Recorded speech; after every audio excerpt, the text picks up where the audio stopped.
You're listening to the Classic Gamers Guild podcast.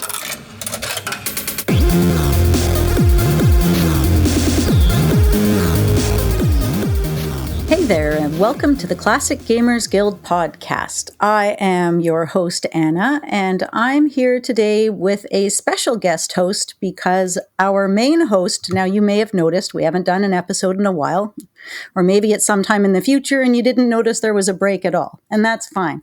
But he's been getting teeth implants, which you can imagine might affect one's ability to talk. So while that's healing up, I have someone who you might recognize from a previous Classic Gamers Guild podcast episode where we've spent time gushing over King's Quest IV, which happens to be our favorite classic game, or perhaps you've heard her on Twitch, live streaming a classic game or supporting musicians in the gaming industry with various projects. Please help me welcome the very talented Sarah Kelley to the show.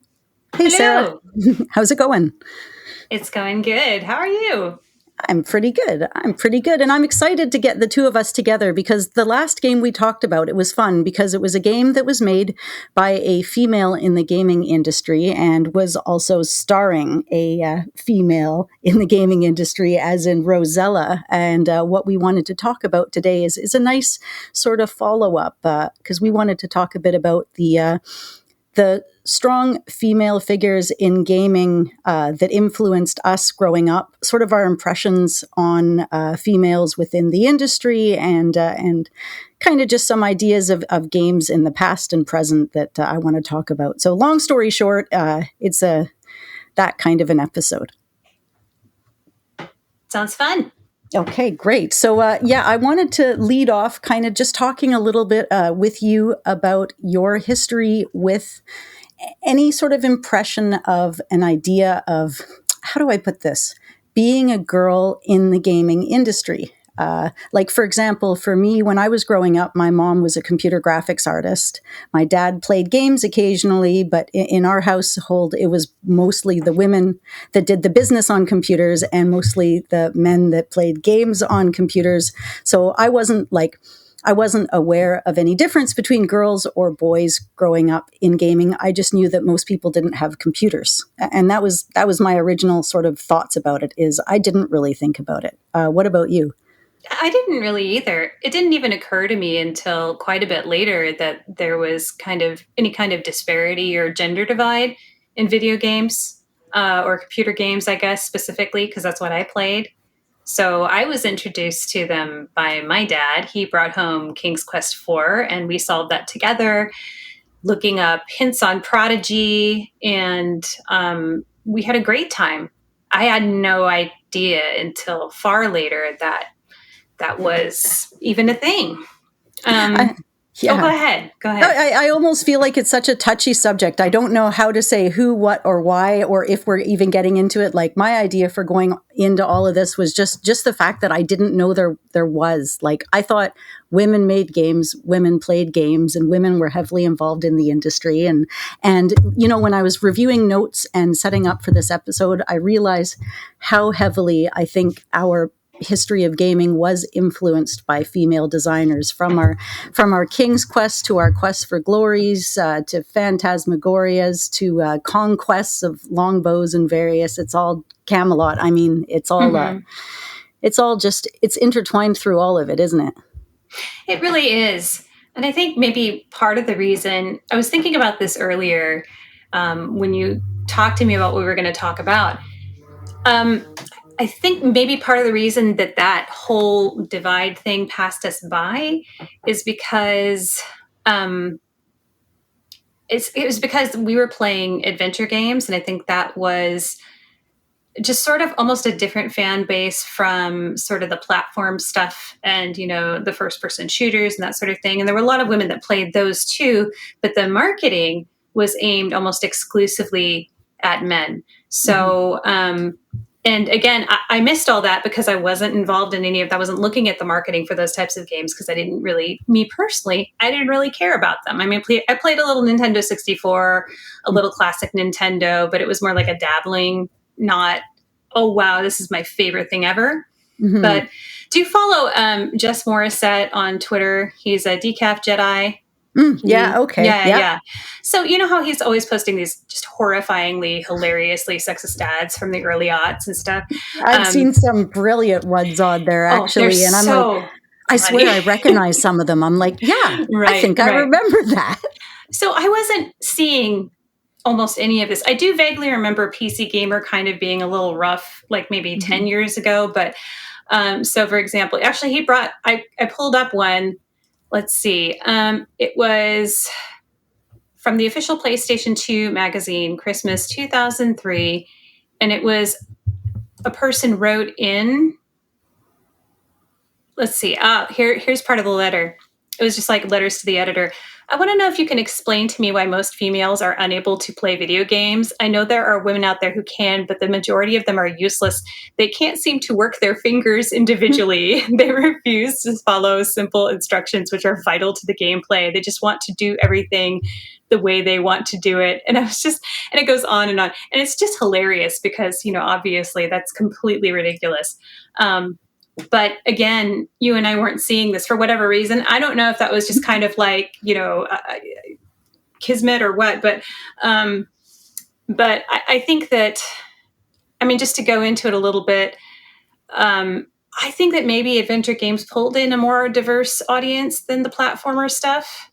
And I don't know. I guess the thing is, I don't actually know a whole lot about the breakdown of other genres. But, I just sort of I feel like adventure games pulled in all genders equally. It seems like there's just a lot of interest from everyone. And I don't know, maybe that's what happens when you have a team that is pretty even, split, kind of defining the genre.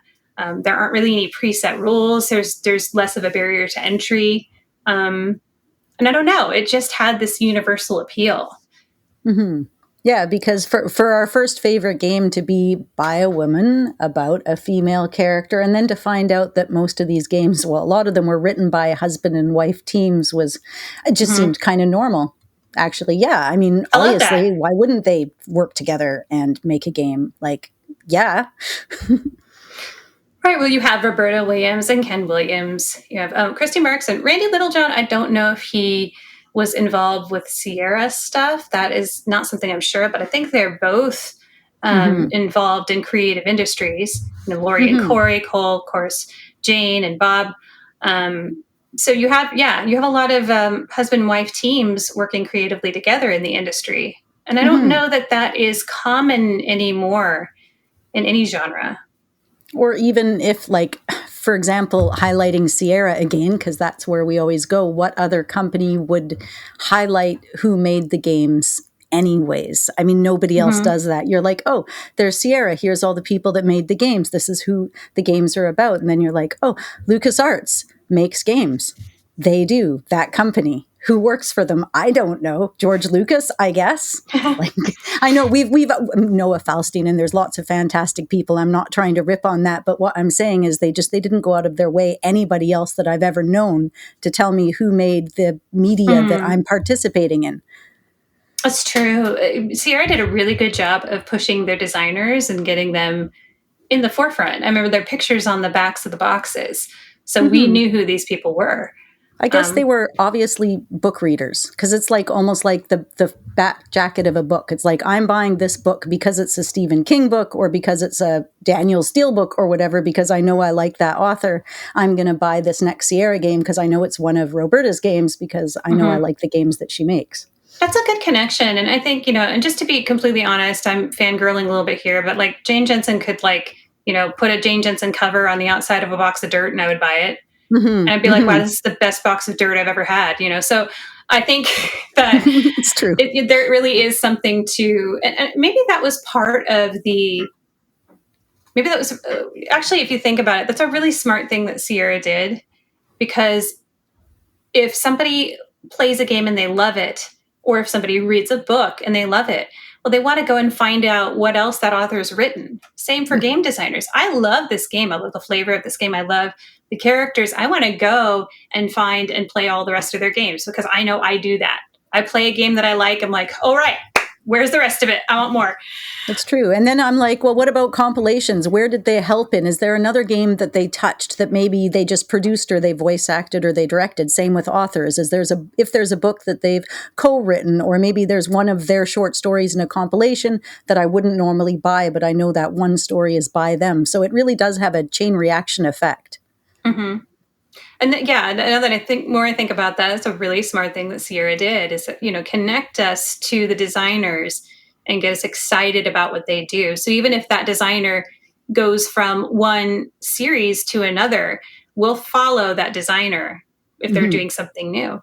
So, like right now, I'm playing Blade Runner because I know Jim Wells is connected to it, and I like his other work with the Police Quest series. I know he does some voice acting in there. That's not the only reason I'm playing it, but I pick it over other games because I know a game or a name is associated with it, right?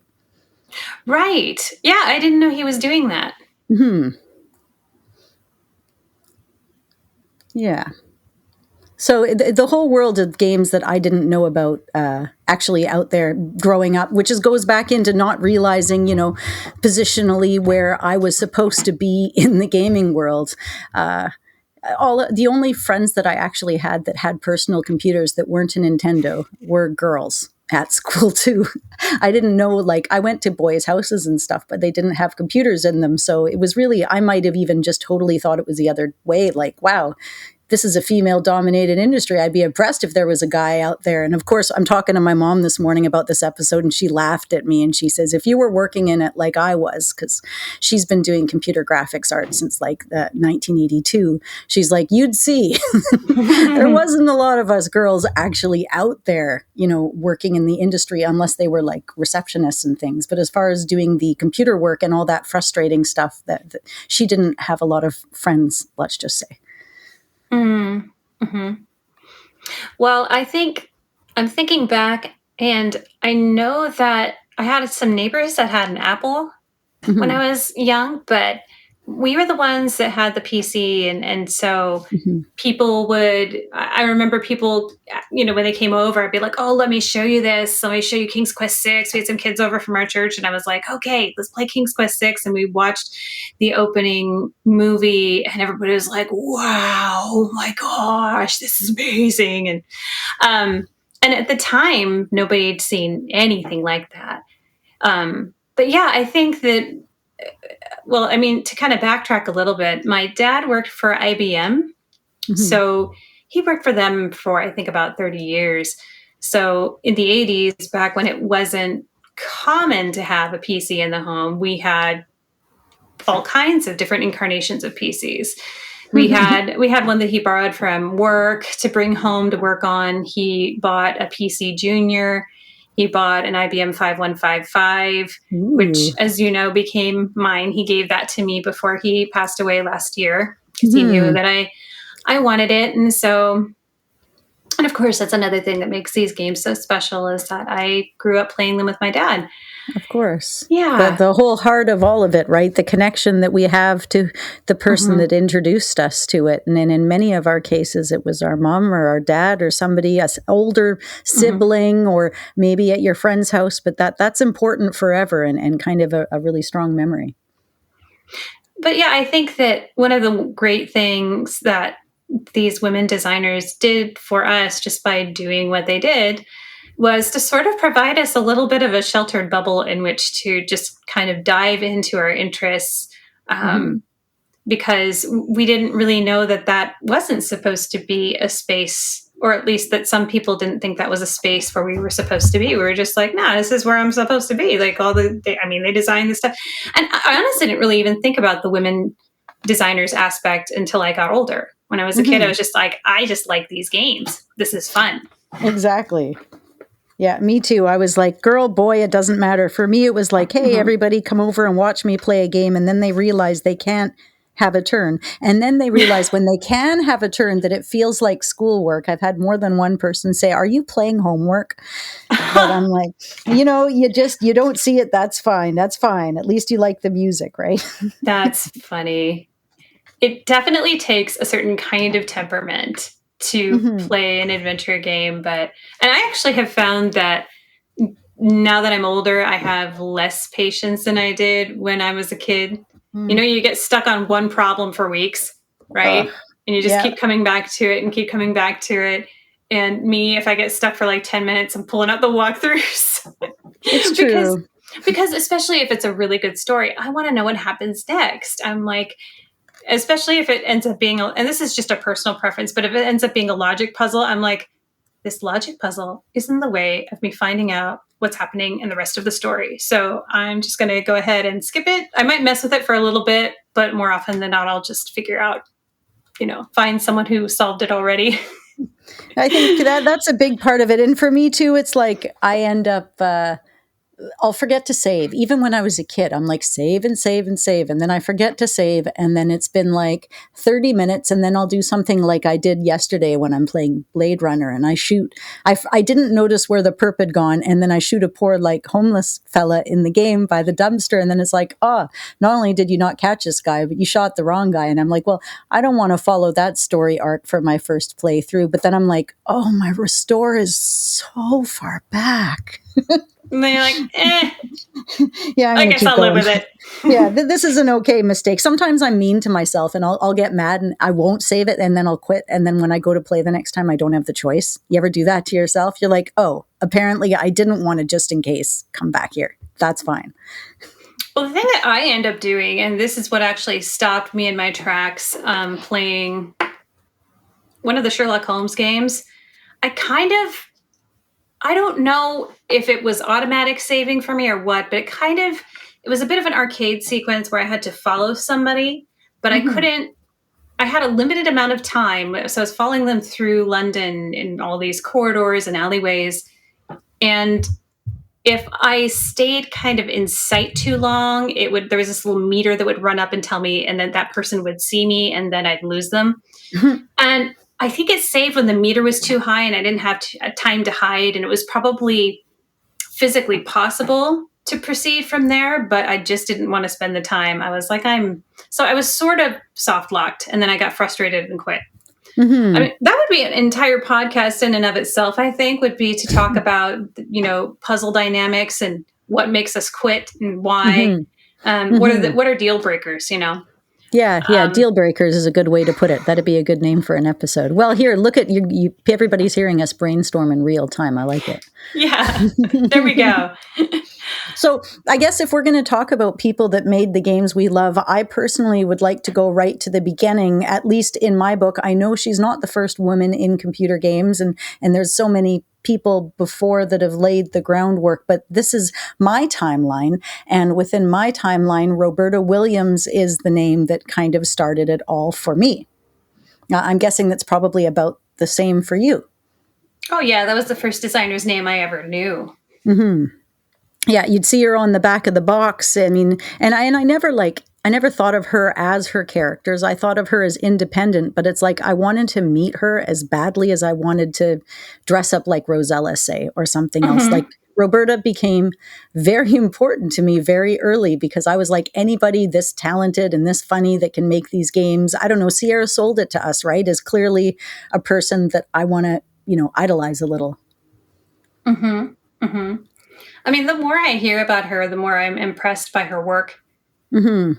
I also love the fact that, to go back for me, of course, she was the face on the back of the box for King's Quest IV, and also the face that told me every time I died to next time be more careful. And I really liked her games. We started with King's Quest IV. We moved on to King's Quest II. We bought, and I don't think we actually ended up buying them all. My dad just would buy one here or there. We missed 3 somehow, but he also got Colonel's Bequest and the Dagger of Amun-Ra because my dad was a big murder mystery fan, so this was right there.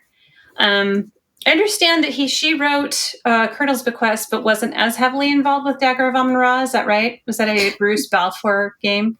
Yeah, and now we might have to edit this out, but wasn't Laura Lee or somebody else was more involved in it anyways? I remember she was working on multiple projects at the time. So yeah, I can't remember. I don't have the Googles. Yes.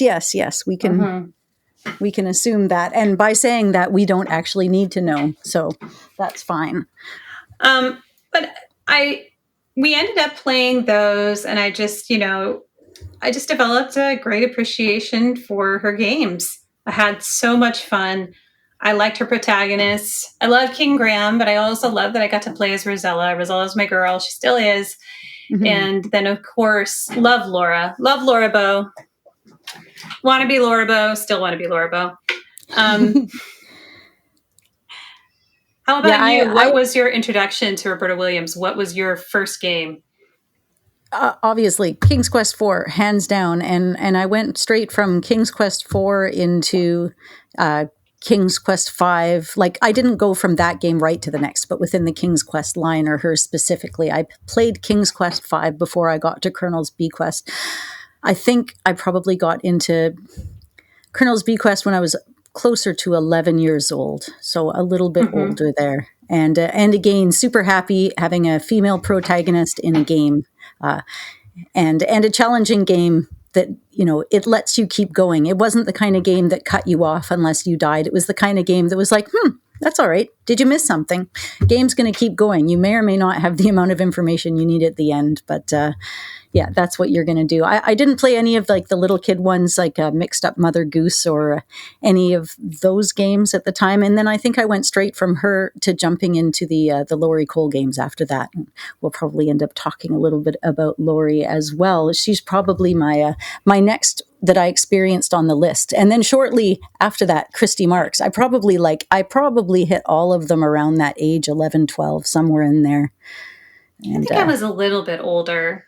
I think Christy Marks was my second after Roberta Williams, because nice. I got some birthday money, and I believe, and I can't remember if it was Black Cauldron first or Conquest of the Longbow, but those were my games. I bought those.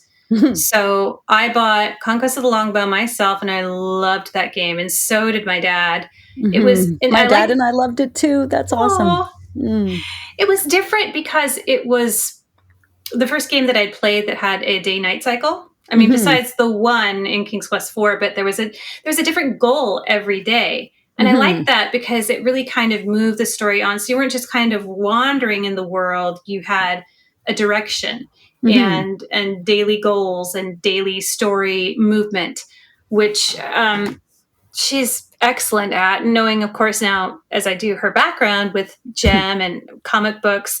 Oh, my husband bought me one of her comic books a couple years back, so I have Which one is that? That is so cool. Oh, I'm trying to remember. It was...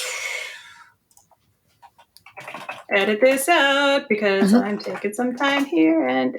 All right, I'll cut in and say I didn't know that hers was Gem when I was a kid, and I've said it before, and I'll say it again. I got to go to a Gem sleepover when I was a kid, and we all got to sing. We all dressed up as characters that we liked from either side or the other, and then we got to do like lip syncing on the microphone, and we got to do like the fancy sparkly hair, and it was pretty awesome sleepover. But I didn't know that it was the same person that made the game that I liked at all. Like they didn't really advertise it on cartoons. They weren't like, this is the person that made Gem, like how would I know? Right. Was it truly outrageous? It was truly outrageous. So I think the one that I have is one of the Sisterhood of Steel comics. Okay. She did. Okay, yeah. Cool. Yeah. Talented for sure. And of course I wanted to be on the good side. I didn't want to be one of the misfits. That's what I remember about it. Oh, no. In fact, so I always, and you probably are the same as I am, if there is an option to play kind of as a nice person or as a jerk, I always err towards a nice because I have tremendous guilt playing as a jerk. I remember my ex, like we got this ATV game and he started like running over the animals on the PlayStation 1 or something. And I'm like, I remember being so upset because I'm like, never in my life have I purposely killed an animal that hasn't tried to kill me in a video game. So I was like, why would you do this? Notice I said my ex, just saying.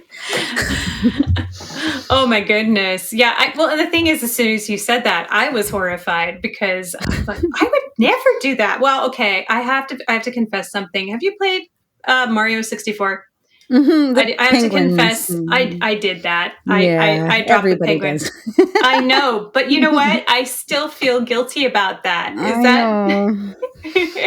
I feel you on that. And like, I don't know. I'm a monster, and it's I'm bad a enough monster. what we did to the unicorn in King's Quest 4, you know? That's just...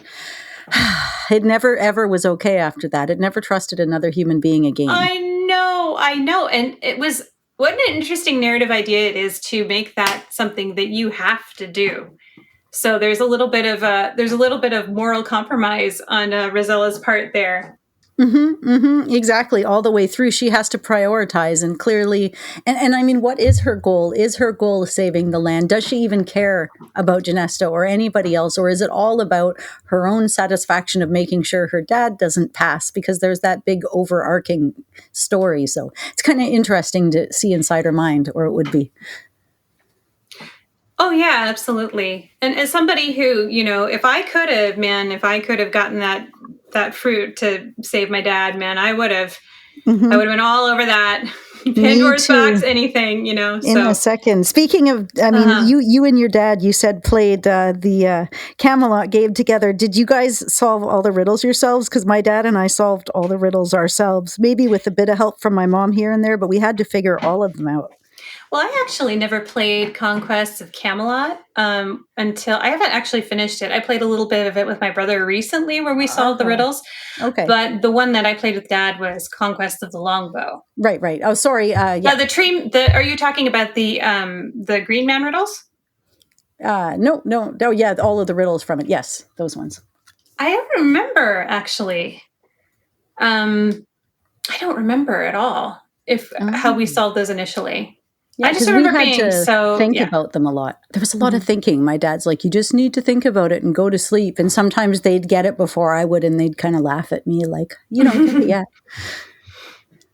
I remember the one that stumped us both was getting Rosella out of the whale's mouth. We could not figure out how to climb the tongue. It was just, we finally found a post on a Prodigy bulletin board that outlined for us very precisely what angle you needed to go at and where she stands up and everything. And so we finally were able to get out of there before she died. So that was a big moment for us. That's really, and I was thinking about the first moment you were saying, my first encounter with Roberta. I think for me, the first time I ever met her was when they kind of broke that fourth wall at the end of Leisure Suit Larry 3. I, at the time, thought it might have potentially been the last Leisure Suit Larry game, but it wasn't. And then Larry interrupts her because she's directing a scene on King's Quest 4. And she's like, hey. And then anyways, that's kind of the first time I ever encountered Roberta outside of the warnings on King's Quest. Oh, I'd never played that game. I think I've seen the scene that you're talking about, but I've never actually played it. It blew me away because I'm just like, this game has been a laugh right from the get-go. And then all of a sudden you're here behind the scenes at Sierra and everyone's just like, hey, what's up? Like, let's go for a beer after Bob kind of thing. And it was just like my kid brain could not take it. I was just like, oh my God. They like to have a lot of fun with themselves, kind of. They put themselves into the games here and there, little inside jokes and Easter eggs all over the place. I love it. Oh, yeah, definitely. Me too. So, yeah, I would say that's our first. And then even in Phantasmagoria, we got a little bit more exposure with some female writers, with Lorelei. Shannon was getting in there and Roberta Williams. And it's funny because it's like, I show this game to my mom and we're talking about some of the scenes in it. And I said, Roberta really, really was specific on how these more intense scenes were supposed to go. And she's like, it doesn't seem like a female's game. And it was really like, this was Roberta steering the ship all the way through on this one. She had a very specific image in mind of how things were going to go. So I think right here, a game like Phantasmagoria really does break the mold of what is a female, what is a male, or what is just a fantastic game designer. Mm-hmm. Well, that kind of brings up something that I wanted to talk about a little bit in reference to probably specifically Roberta Williams and Jane Jensen, gosh, all of them really, is that, how do I put this? If I too much, please cut this, Paul. Thank you. It's going to take me a minute to put this thought together. Actually, I could start with Full Metal Alchemist. Have you ever heard of that manga and anime series? Okay. So I'm not actually really into manga. It's the only series that I own. And the reason that, well, first of all, I just really, really liked watching the anime. And so I went, okay, I want to read this.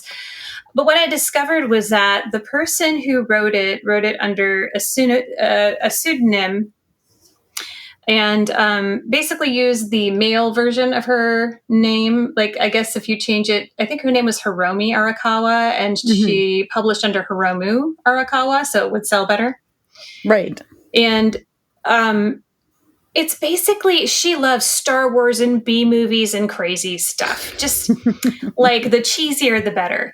And this woman grew up on a dairy farm and wrote this enormous manga while having children, and just kind of, so she's like a farm mom, and she wrote this insane story, and it's just so incredibly creative. And what I love about it is it doesn't remind me of anything else, and it doesn't really seem like something that, and granted, people can like whatever they like regardless of gender, but it doesn't seem like something that's written by a woman. We kind of tend to think of things in terms of, I don't know, romances, which is also fine. Romance as a genre is perfectly fine. It's just more things that are traditionally female or traditionally associated with women. This I wouldn't put into that particular box.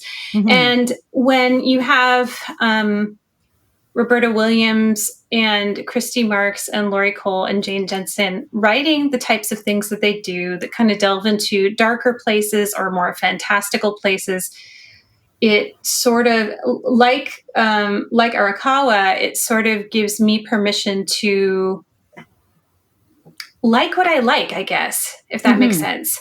I guess to go into that really quickly, what do these women mean to me personally? I think it's, the older I got, the more the gender divide seemed to widen. So when I was a kid, I was less aware of it.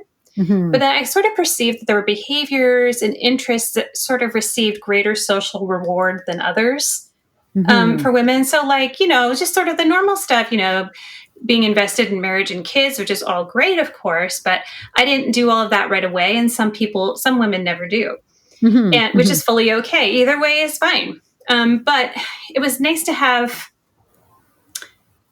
it was nice for the stories that I was drawn to have been written by women, even if they seem to be not really conventionally in the pocket of the social circles that I grew up in. It was nice to be able to identify with them and to be able to be pulled into their stories and have examples of women who are like, well, maybe this isn't what people expect of me, but I'm going to write it anyway.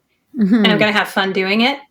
And so it gave me permission to do likewise, I guess, if that makes sense. I don't know if that's too vague, but when I won't go into it here, but growing up, again, in the circles I grew up in, there were a few people in my life that tried to kind of painfully shove me into conventional boxes that, and it just didn't work for me.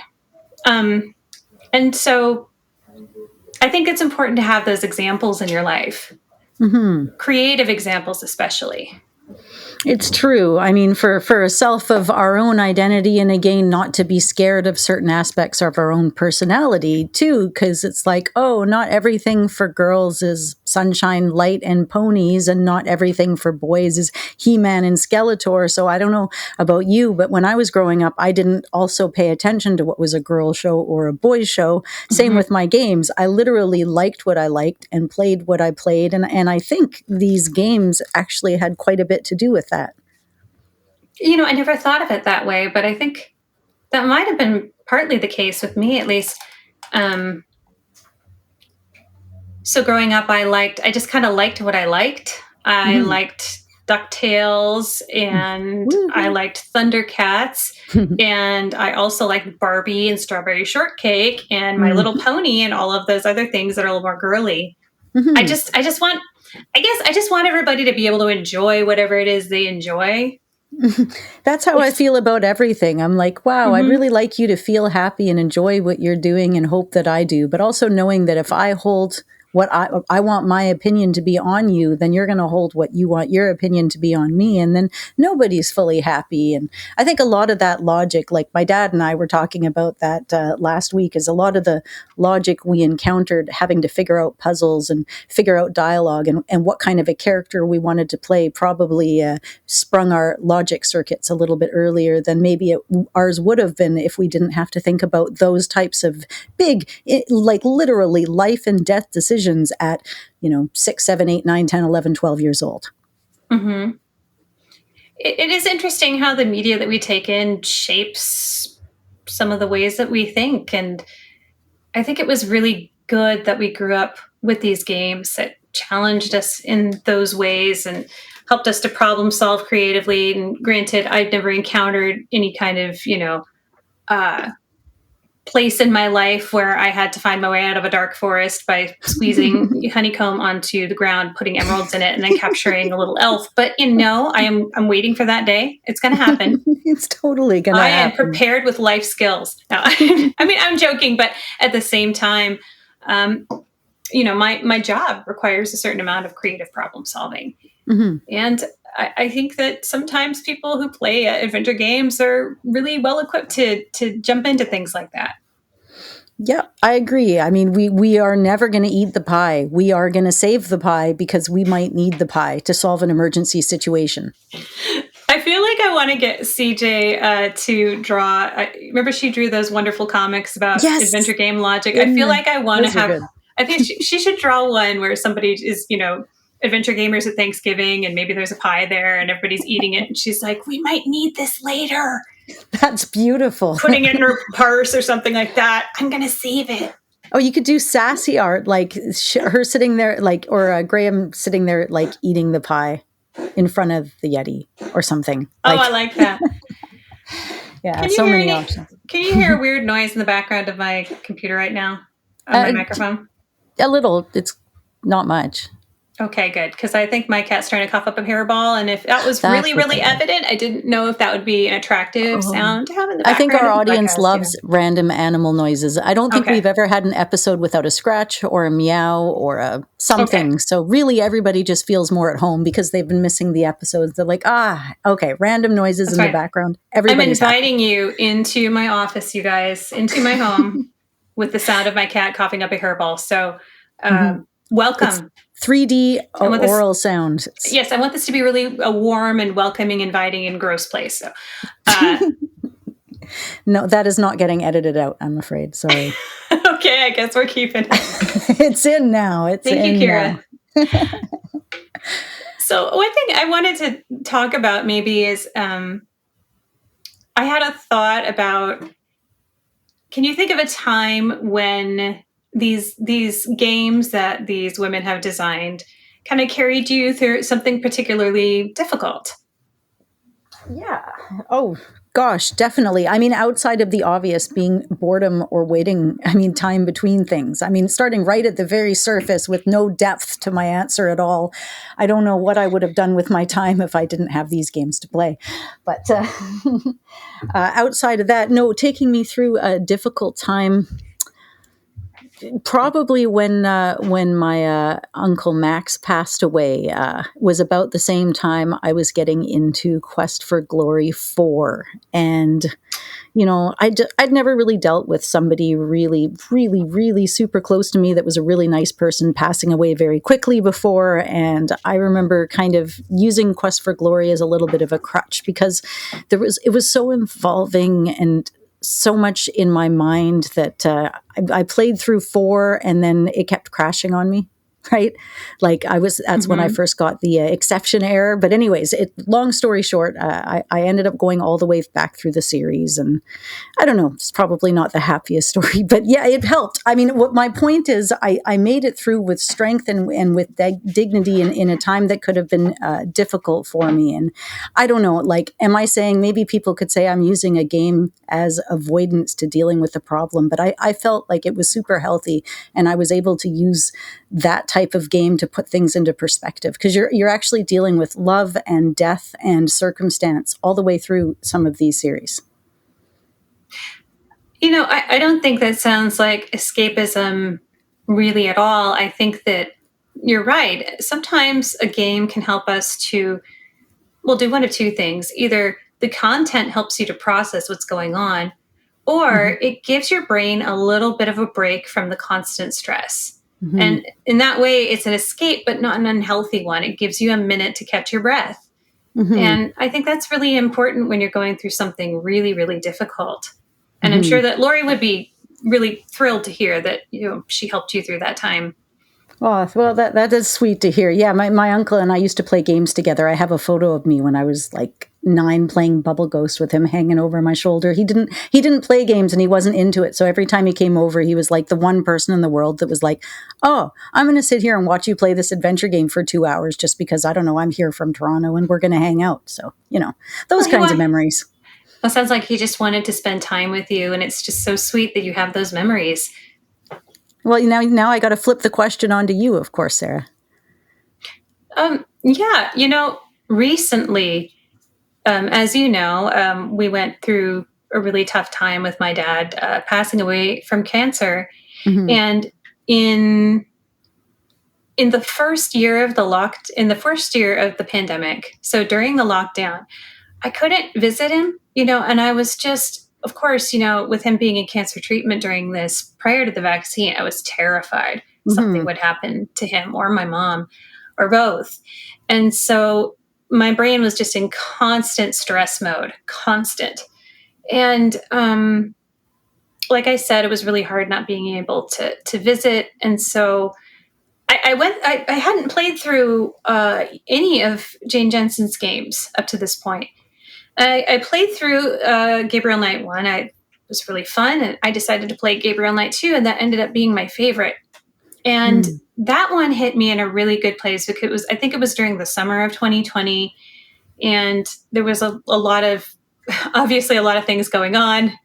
And I got to go and play tourist in Germany. I got to break from what was going on and just kind of sink into this world with, not only supernatural mystery, but I was visiting real places in a time when the whole world was locked down and nobody could really go anywhere. Mm-hmm. And that was just such a welcome breath of fresh air.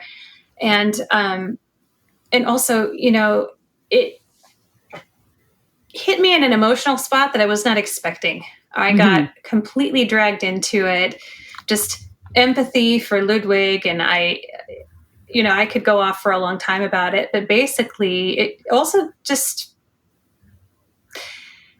her games are, not only are they exhaustively researched and interesting and informative, but they're also really good mysteries. And then layered on top of that, well, actually, no, the foundation, I think, is the character relationships. And combining that with the performances of the actors in the game, I was just taken in. I was charmed. I was intrigued. I loved it. I absolutely loved it. So it was just it was a nice way to just sort of give myself a break and to be able to kind of, go somewhere else. I loved it.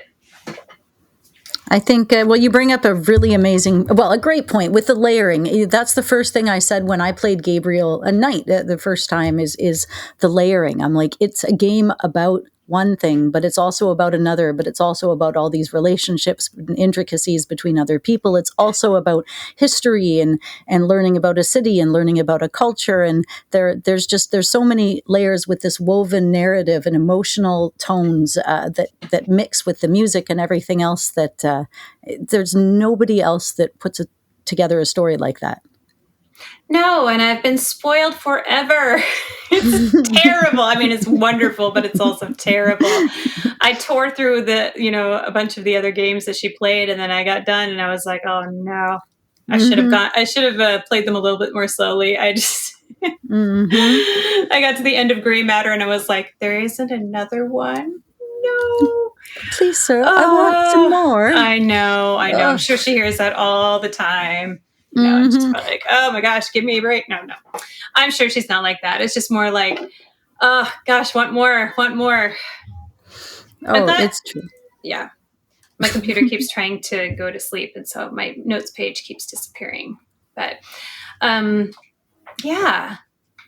And what you go ahead. It sounded like you had something to say. No, I was just pretty much done on that subject. I mean, I could just go on about the narrative and the weaving, but then the next thing I know, I'm doing another like Gabriel Knight episode, and I'm not going to do that till I've completed the second one, which everybody keeps telling me is amazing, and I know I'm saving it. It's going to happen. My list of games that I've never played is getting shorter, and most of the time I do them on purpose to do a podcast episode. So because I haven't done an episode in a while, I'm a little bit behind on my games. Oh, I'm so excited for you to play that. You're going to love it. You're going to love it. I mean, I'm stoked. Oh yeah, no, I'm totally stoked. So we've talked a bit about past game designers and games that have influenced us. What about games that are coming out or are up and coming now? Have you thought about, like, are there still female game designers out there that you're following, or games that you're interested? I was going to mention also, obviously we know probably most of the people we bring up would be similar. We run in a lot of the same circles with voice actresses as well as people that follow games online and do videos. Mm-hmm. Yeah. Well, I mean, the first person that comes to mind, of course, is Julia Minamata. Mm-hmm. And The Crimson Diamond, which we're all anxiously awaiting to be released. It's beautiful. And if you're listening and you don't know what that is, look up The Crimson Diamond on Steam, wishlist it, download the demo, and enjoy. It is sheer EGA goodness, and she is doing an excellent job. I've gotten to beta test some of it, and y'all are in for a treat, and I can't wait. Text parser, but like, okay, logical text parser. Let's take a couple of cool things. Like you can do shortcuts as in Police Quest, as in open door, things like that. And there's a journal that kind of keeps track of things and everything's prioritized by days. Yeah, absolutely agree. Great one to check out. Another great one to check out is Capia by Anna Mimic. She is another member of the Classic Gamers Guild, and she has an adorable game. Well, it's actually, there's more to it. It's not just an adorable, beautiful game. It's an emotional game. It's a game about connection and family and gains and loss and the world in the future. And there's so many cool steampunk inventions, and it's a game to check out. This one's out, so you can download the actual game. It's on sale right now on Steam. You can get it on GOG. Writing that one down. Mm-hmm. Do you not have that one? Katia. Yes, please do. I voice one of the robots. There's a protest chant about mother, so I get to do one of the robot voices. You'll hear me in there doing this like robot, anyways, like that. And cool! That's awesome. There's also a Classic Gamers Guild robot you'll see on the front of one of them as well. So a few little fun touches of our friends in there too. Oh, I had no idea. I'm so excited to see it. Yeah, she's a husband and wife team. So I have to bring her up because we've talked about Laurie and Corey Cole and Ken and Roberta Williams and everybody else that you've mentioned, Jane and Robert. So yeah, Anna and her husband, who I would love to name if I knew who he was, but this is a female-centered episode, so I'm going to leave it at that. But go get her game. Go pick it up. Is there any others? Well, right now, some of the original designers from Sierra have games that are going to be coming out soon. Laurie Cole working on Summer Days of Hero U with Corey Cole, of course. And of course, everybody's talking about Roberta and Ken's next game, Colossal Cave Adventure. So it's a really exciting time to be in adventure gaming, because not only do we have kind of this 2.0, this generation that is inspired by these original creators, they're still doing stuff. So that's exciting. Yeah, that's super exciting, actually, just in this day and age. And then, of course, we've got some of our females in the guild. We have Ivy Dupler, who has been on a previous podcast episode, and she's currently voicing a new episode in God School that you can find on YouTube. It's been viewed like millions of times, so enjoy that. Lovely cartoons even teach you a little bit about the gods. Or Pathfinder, Wrath of the Righteous, which is big game coming out, for people that like RPGs and all that kind of cool stuff. Came out in 2021. She's also doing a voice there. So that's amazing. We've just Aniva Terabade. I believe that's how you pronounce it in case, you actually play the game and want to know. And then, of course, if you want to find out about games, some classic and some of the older games, we've got Pamela Dwanek. Pamela Dwanek is also been on a episode of the Classic Gamers Guild podcast and has her own YouTube channel and has some fantastic game reviews and stuff out there. So we've got some talented people out there. And also, just to kind of put a word in for women who do game reviews also, they are on YouTube, and I really planned this part because I didn't think about it until now, but right now she's doing mostly TV stuff, but Pushing Roses has done a lot of video game and adventure game retrospectives, including also, and she does one every now and then. She's also recently, and when I say recently, this was probably like a year or two ago, but she played Julia's Crimson Diamond demo and she loved it. So she did a video promoting that as well. Very cool. Yeah, there's some cool videos out there. I was reading online and they were talking about games that women are into, and outside of Candy Crush Saga, which is 83% women now. I've missed out on that boat because I've never played Candy Crush, but you've got Dragon Age Inquisition being about half women that play that game, which is funny. I actually quite like that game. I like Origins anyways. I haven't played Inquisition yet, but I'm guessing it's somewhere along the same range there. I don't know if you've ever played any of the Dragon Age series. I haven't. Ben has. That's a little bit more in his wheelhouse. I'm kind of a 2D kind of a girl, so. Yeah, I have a hard time. Like, I always put it into third person perspective. I'm not very good with the first person's perspective outside of like maybe your very, very basic Doom game or whatever. I have a little bit of motion sickness, so really the 2D games, they suit me well. And then if I play a 3D one too long, I start to feel queasy and I have to stop. So it's a little bit of Eternity for you, is that? We like to stay positive over here in the Gamers Guild. So all I'm going to say about that is, not really my cup of tea, but if it is yours, knock yourself out.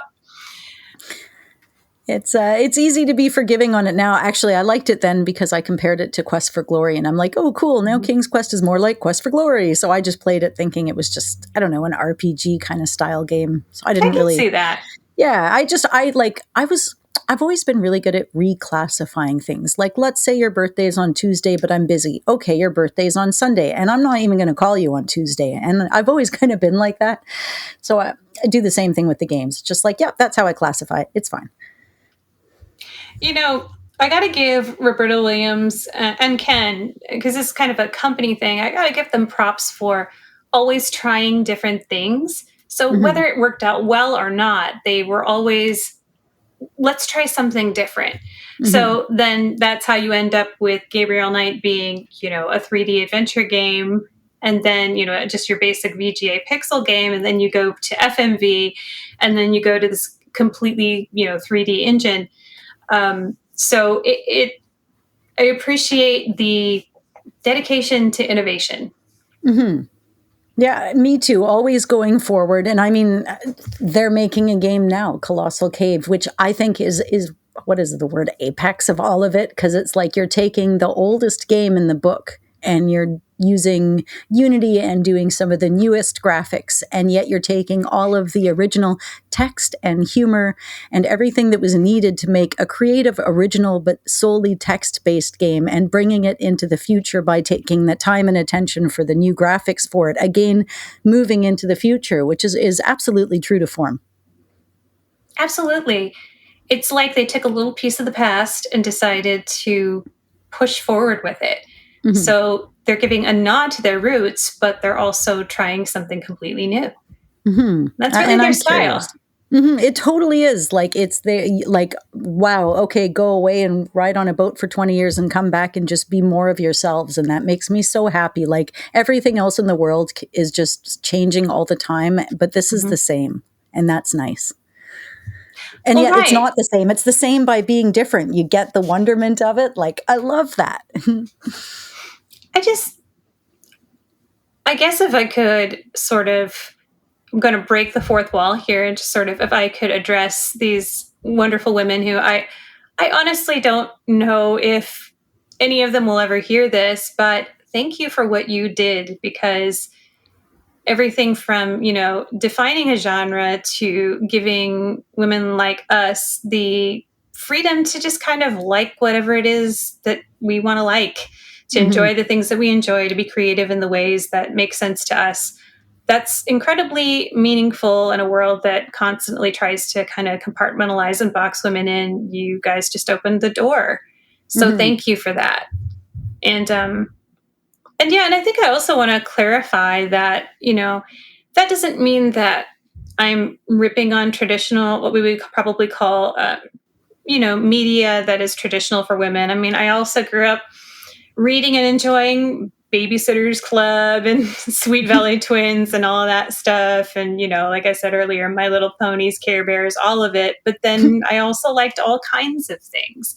And it just made me feel affirmed that it was okay to like all kinds of things, Yeah, I agree with you.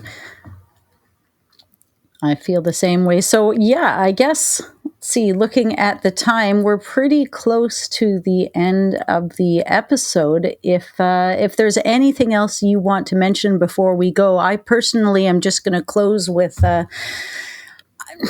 after hearing us talk about, genders and girls and boys and being out in the industry, I think it's really comes down to people that are passionate and do things successfully, and people that are strongly motivated and moving forward, whether by themselves or with a team, is what it's all about. It's not about, female and male game makers. It's just about people that were influential. And it just happens to be that a lot of the people that were influential to us growing up were female game makers. So, as much as I take it out of the formula, I just put it right back in again and talked a full circle thing, didn't I? I love it. I love it. And if we were to, go into every game designer that influenced us, we would also have to mention, people like Josh Mandel, of course. And the two guys from Andromeda. But I think that for me personally, the games that came from these four women were just really, really influential to me. And also, before we go, I wanted to give a shout out to my favorite fictional ladies in these games. So Maid Marian was a boss. Laura Bow was amazing. Grace Nakamura, bow. And of course, my original favorite, Rosella. Thanks for tuning in to our podcast episode all about women in gaming. What do you think? What were your female influences growing up? Did you have some of the same experiences that Sarah and I had? Were they different experiences? I'd love to hear about it. Send over an email, mail@classicgamersguild.com, or heck, you could send us a tweet. CGG Podcast out there in Twitterland. You can also find us on Instagram, although it's probably a little bit quieter at CGG Podcast. There's Facebook. We're a page. We're a group. Classic Gamers Guild Podcast. Classic Gamers Guild is also out there for all you people that are interested in hanging out and having a chat. You can look up our episodes on cggpodcast.com. We're also available on all those major streaming services, Spotify, YouTube Music, iTunes, all of it. It's out there. You can find us on it. Throw it into Google. It's pretty receptive. Want to throw out a huge thank you to all of our Patreons at Patreon at Classic Gamers Guild. You guys are awesome. If it weren't for you, none of these episodes would get made. It's nice to feel that people out there care. A big thanks to everybody in every tier. It's much appreciated. So, all right, that's it. I guess that leaves me to say it. Don't do a murder.